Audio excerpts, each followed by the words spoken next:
English 6, Quarter 4, Week 3, Melc-Based.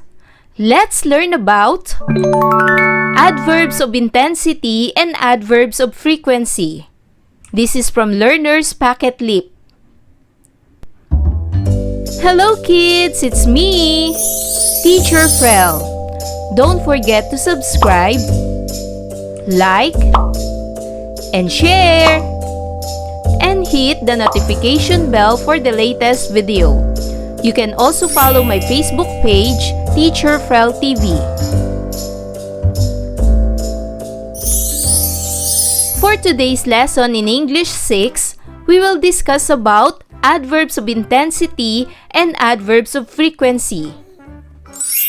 For most essential learning competencies, compose clear and coherent sentences using appropriate grammatical structures, adverbs of intensity and adverbs of frequency.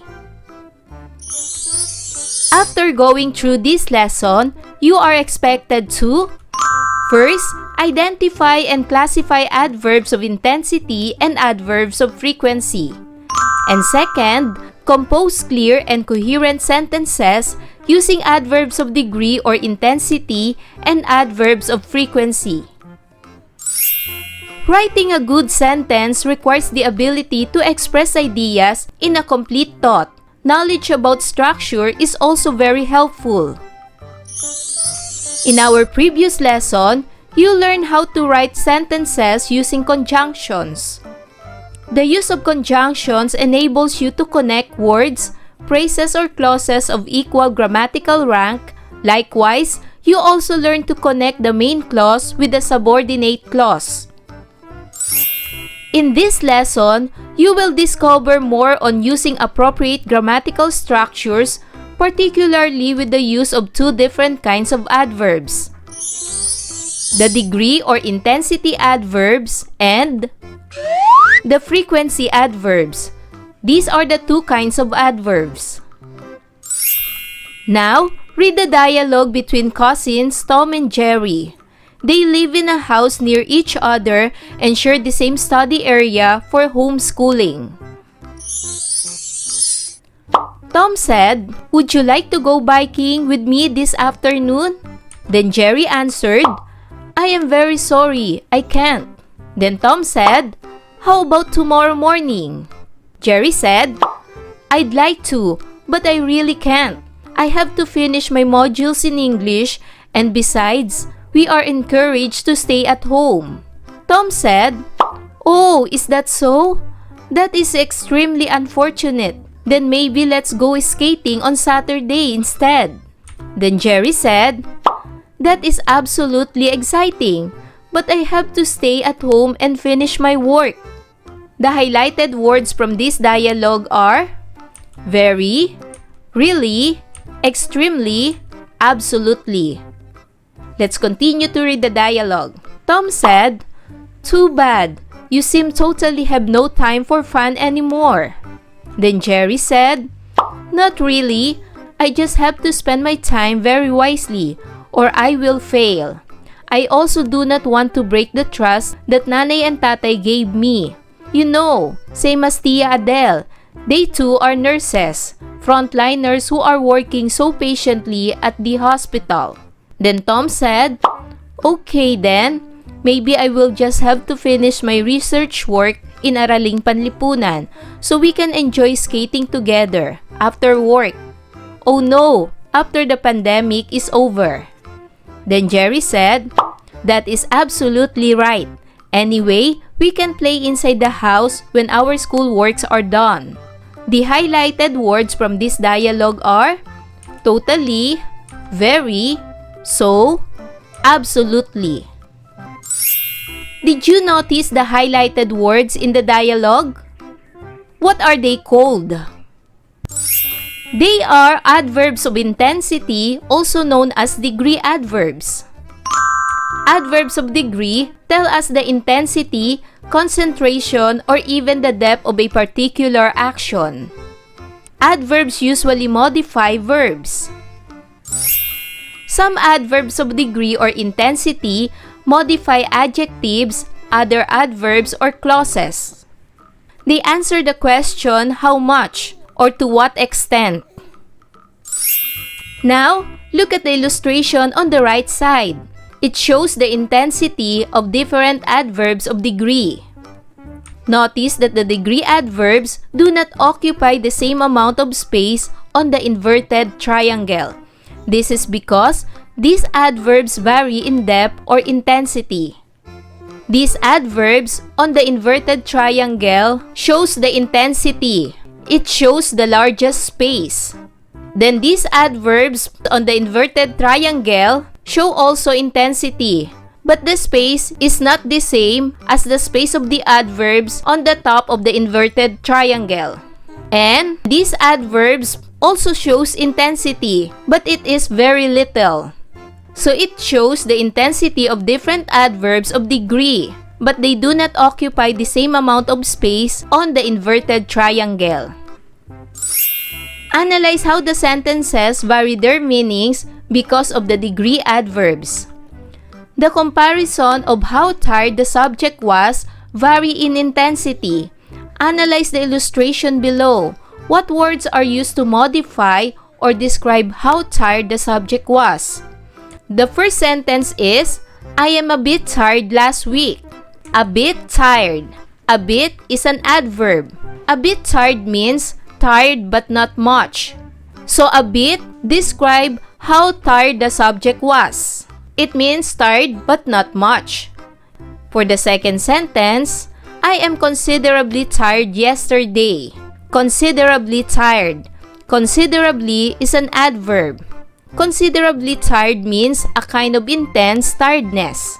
It describes how tired the subject was. Considerably is more intense than a bit tired. And for the third sentence, I am absolutely tired today. Absolutely tired. Tiredness or fatigue is so intense. So this is so intense than considerably tired and a bit tired. So these adverbs describe how tired the subject was. Now, read the following examples and remember the words that are commonly modified or described by a degree adverb. First, a degree adverb may be used to modify the intensity of an adverb. For example, she communicates noticeably well. Noticeably well. Noticeably describes the word well, which is an adverb. Next, a degree adverb may be used to modify the intensity of an action verb. For example, she almost finished the whole plate of pie. Almost finish. The word almost modify the word finish, which is a verb. So finish is a verb. So the word almost modify the word finish. Next, a degree adverb may express a high degree of a quality of an adjective. The degree adverb such may express a high degree in an adjective phrase. For example, COVID-19 is an extremely dangerous respiratory disease. Extremely dangerous. Then another example, Natasha is such an obedient girl. Such an obedient. So in the first sentence, the word extremely modifies the word dangerous, while such in the second sentence describe the word obedient. Dangerous and obedient are both adjectives. Read the selection and answer the given questions. The title of this selection is Agatha's Hobbies and Interests by Violeta P. Garcia. Agatha has a lot of hobbies and interests. She usually gets up early so she can run before work. She doesn't often have time to play volleyball, but she occasionally goes on Saturdays during the summer. The highlighted words from this selection are usually, often, occasionally. Now, let's continue to read the selection. She loves music. She always goes to choir practice on Wednesday evenings and sings in church on Sundays. She doesn't have much extra money, so she rarely goes to concerts in the city.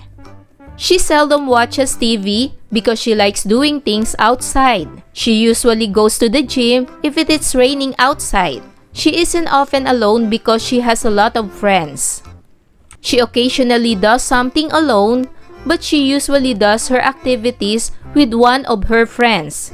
She's a happy woman. The highlighted words from this selection are always, rarely, seldom, usually. Now, do this activity. Comprehension check. First question. What does Mary or Agatha usually do if it's raining outside? Very good. She usually goes to the gym if it's raining outside. Second question. How often does she practice choir? Correct. She practices choir every Wednesday evening. Third question. How often does she watch television? Correct. She seldom watches television. Fourth question. What kind of woman is Agatha? Very good. Agatha is an active, social, and cheerful woman who enjoys outdoor activities, music, and fitness. Fifth question. Take a look at the underlined words. What do you call them? Correct. The underlined words are adverbs of frequency. And for the sixth question, what are those words implied? Correct. These words imply how often an action happens. Adverb of frequency always describe how often something occurs, either in definite or indefinite terms. An adverb that describes definite frequency is one such as weekly, daily, or yearly. An adverb describing indefinite frequency doesn't specify an exact time frame. Examples are sometimes, often, and rarely. Also, never, usually, seldom, and always. So these are indefinite frequency. Simple rules for adverbs of frequency. These simple rules for adverbs of frequency will help you to use them correctly. The first rule is, always use adverbs of frequency to discuss how often something happens. Second rule, adverbs of frequency are often used to indicate routine or repeated activities, so they are often used with the present simple tense. Third rule is, if a sentence has only one verb, place the adverb of frequency in the middle of the sentence so that it is positioned after the subject but before the verb. For example, Tom never flies. He always takes the bus. Tom is a subject and flies is a verb. So the adverb of frequency is in the middle of the sentence. It is positioned after the subject, which is Tom, and it is positioned before the verb, which is the word flies. Same with, he always takes the bus. Always is an adverb of frequency. He is the subject. So the adverb is positioned after the subject he, and it is positioned before the verb takes. And for the fourth rule, when a sentence contains more than one verb, place the adverb of frequency before the main verb. For example, they have often visited Lucena City. So the adverb is often. Why is it more than one verb? Because in this sentence, there are two verbs, which is the word visited and the word have. So the main verb in this sentence is visited. So the adverb of frequency, which is often, is placed before the main verb, which is the word visited. Did you get it, kids? When using an adverb of frequency in the negative or in forming a question, place it before the main verb. For example, do you usually get up so late? The word usually is an adverb of frequency. The main verb is get up. The adverb of frequency, which is usually, is placed before the main verb, which is get up. And now, it's time to do Learning Task 1. For letter A, direction, write clear and coherent sentences by supplying the missing adverb of degree. Do this in your notebook. So the words inside the box that you are going to choose are completely, extremely, hardly, somewhat, quite, rather, very. So these are adverbs of frequency. For number 1, I blank had a time for relaxation since the pandemic began. What is the correct adverb for this sentence? Very good. The correct adverb is hardly. I hardly had a time for relaxation since the pandemic began. Number 2. We are blank, unsure about what tomorrow may bring. What is the correct adverb for this sentence? Very good. The correct adverb is quite. We are quite unsure about what tomorrow may bring. Number 3. We need to avoid giving blank unfavorable comment to our frontliners. What is the correct adverb for this sentence? Very good.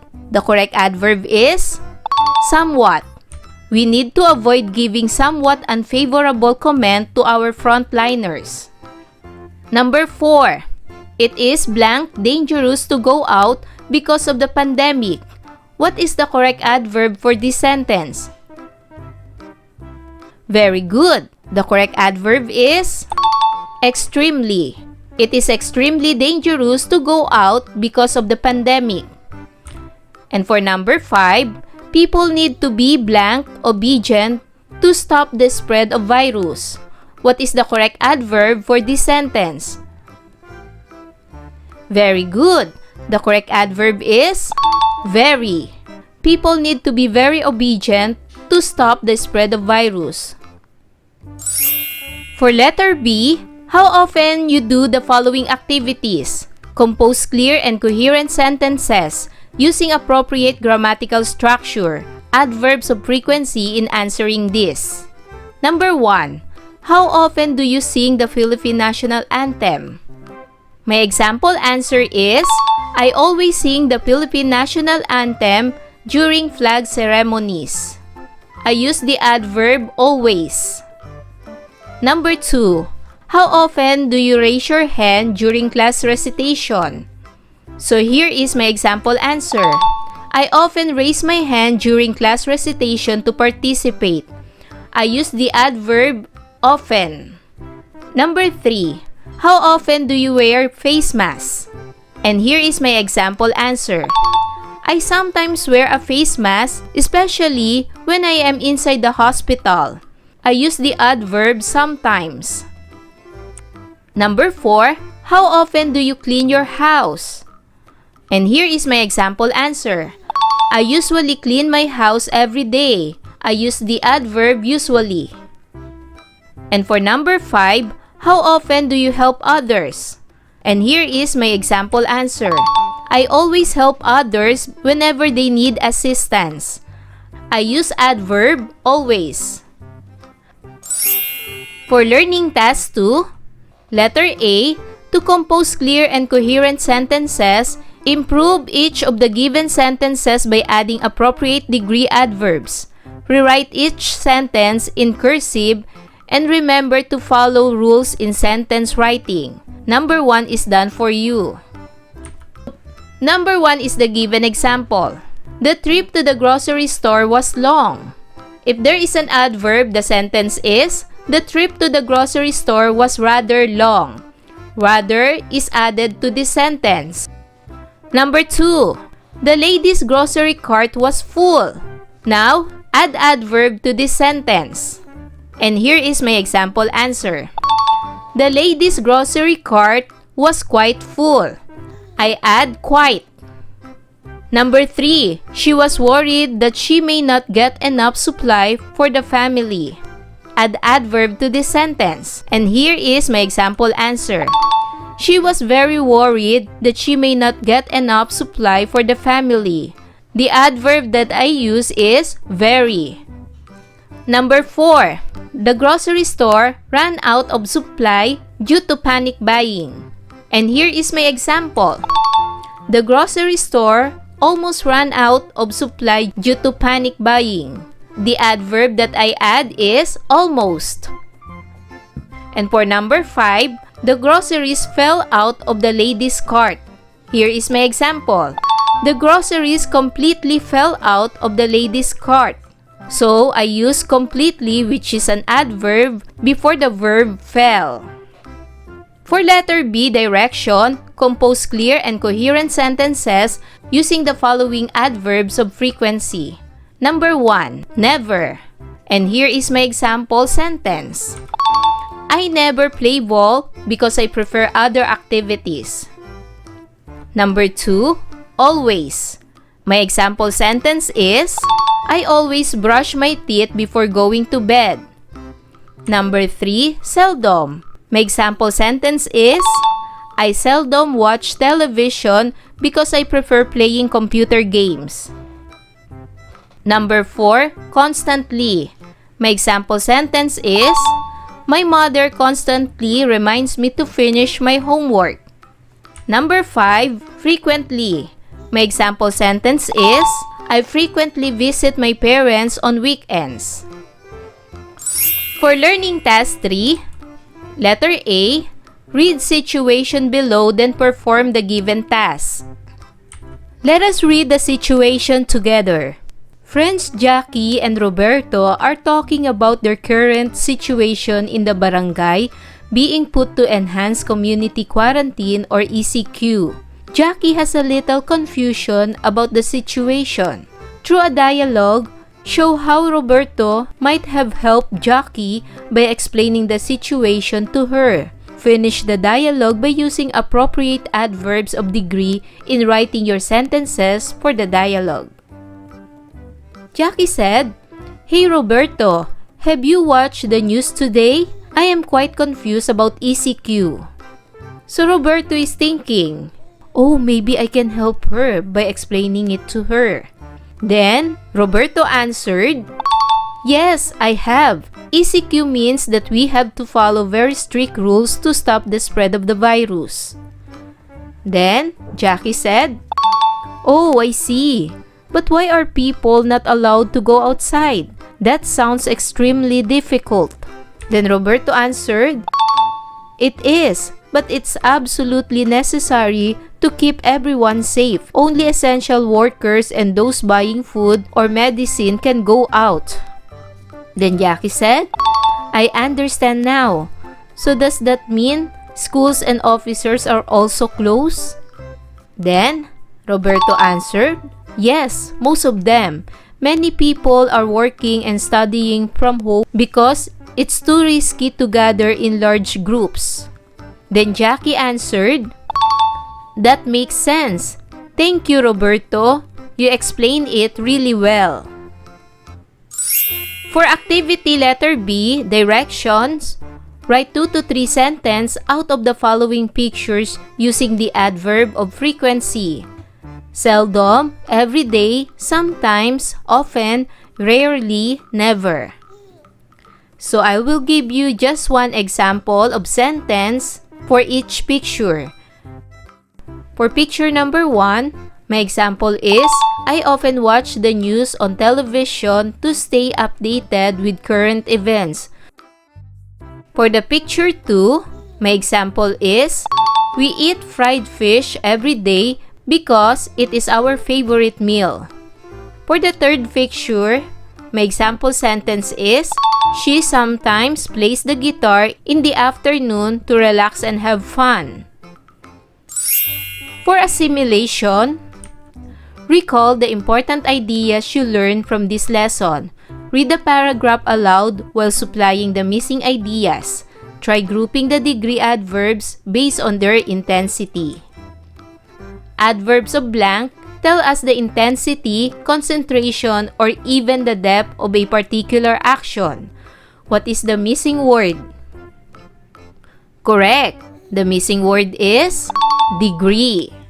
Next, a degree adverb may be used to modify the intensity of an blank. What is the missing word? Correct. The missing word is adverb. Next, a blank adverb may be used to modify the intensity of an action, verb. What is the missing word? Very good. The missing word is degree. Next, a degree adverb may express a high degree of a quality for an blank. The degree adverb such may express a high degree in an adjective praise. What is the missing word? Very good. The missing word is adjective. Next, degree adverbs are usually placed right blank the adjective, adverb, or verb that is modified. What is the missing word? Very good. The missing word is before. Next, adverb of blank always describe how often something occurs, either in definite or indefinite terms. What is the missing word? Very good. The missing word is frequency. Next, an adverb that describes blank frequency is one such as weekly, daily, or yearly. What is the missing word? Very good. The missing word is definite. An adverb describing blank frequency doesn't specify an exact time frame. Examples are sometimes, often, and rarely. Also, never, usually, seldom, and always. What is the missing word? Very good. The missing word is indefinite. Now, let us group the different adverbs inside the box according to their different intensity. Let's group first the adverbs with high intensity. And these are extremely, absolutely, completely, to, and very. So those adverbs that have moderate intensity are quite, really, rather, fairly, moderately, and much. And for the last group, the adverbs with low intensity are slightly, a little, nearly, almost. So kids, do you understand our lesson for today? Wow! Good job! Kids, I hope you learn a lot from this lesson. Until our next topic, bye-bye kids! Thanks for watching!